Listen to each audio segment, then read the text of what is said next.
Susan Page is Washington Bureau Chief for USA Today. She is in our Washington Bureau. All right, so Susan, what did you make of Mr. Trump's Twitter comments on this dispute over the American naval drone in the South China Sea? I think they're very hard to understand, and I got to tell you, there was a James Woolsey, the former CIA director, was on one of the Sunday shows this morning. He was asked about him, and he said, "I can't keep up with the tweets." So even James Woolsey, who's an advisor to Donald Trump, was unable to kind of explain what's going on here. Keep in mind, this is a pretty serious incident. This is an incident in a region that's the site of increasing tensions in the South China Sea at a time when China is very concerned about the new president and the stance that he's going to take toward them. So it almost seems laughable, the idea of telling him, well, keep our drone, but it is something I think foreign policy experts are concerned about. Let's move on to Russia's possible interference in the election. Republican John McCain says he wants a select committee to investigate it, but the top Republicans in Congress, Paul Ryan and Mitch McConnell, say that existing committees can do the job. Susan, do you think this is going to be a sticking point in the next Congress? Yes, I do, because Mitch McConnell, I think, is quite determined to keep this under the purview of the Intelligence Committee. That would be probably a less public investigation than we would see if there was a bigger select committee pursuing it. So I think this is going to be an issue of some dispute. There is concern among some Democrats that this issue of Russia hacking of this election will not get the kind of serious consideration they think it deserves when the new Republican president, the new Republican Congress takes over. On Face the Nation, Susan, Trump transition advisor Kellyanne Conway said that President Obama was facing political pressure from Democrats to respond to Russia. Has Mr. Obama, do you think, been effective in countering that argument?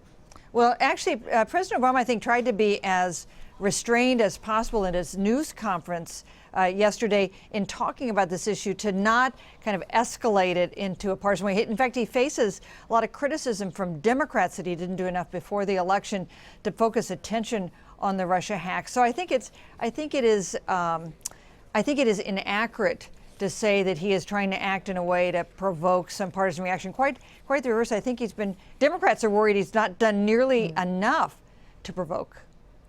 Susan, the Electoral College, as you know, is voting on Monday to affirm Mr. Trump's election. Anti-Trump groups are trying to pressure Republican electors to vote against Mr. Trump. These campaigns won't change the vote, so how much do they really matter, Susan? Well, I think that a lot of Democrats are pretty frustrated that Hillary Clinton won the popular vote, lost the Electoral College, that there are these accusations backed up by the Intelligence Committee of Russia hacking, meddling in our election.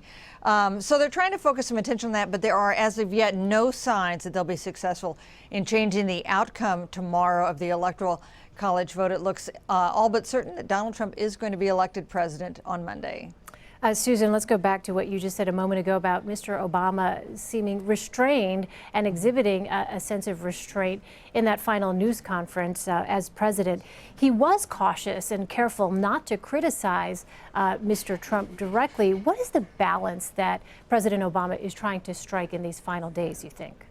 You know, I think that presidents almost uniquely have a sense of respect for other presidents, even when they're of a different party and maybe with real ideological differences, because more than anyone, they understand how difficult the job is. And maybe especially when you're first taken over and undergo that transition where you're figuring out all what responsibilities, the burden of the presidency. And I think that President Obama has tried to be pretty careful about that. He may also be hoping to shape in some ways what it is President-elect Trump does once he's in office on some of the Obama initiatives, on whether he might keep relations going with Cuba. Maybe he'll retain aspects of the Affordable Care Act. So I think you do see President Obama being pretty careful. And the question is, will he continue to do that when he's actually out of office and Donald Trump is taking steps as president? All right, Susan Page in our Washington newsroom. Susan, thanks so much. Hey, thank you, Elaine.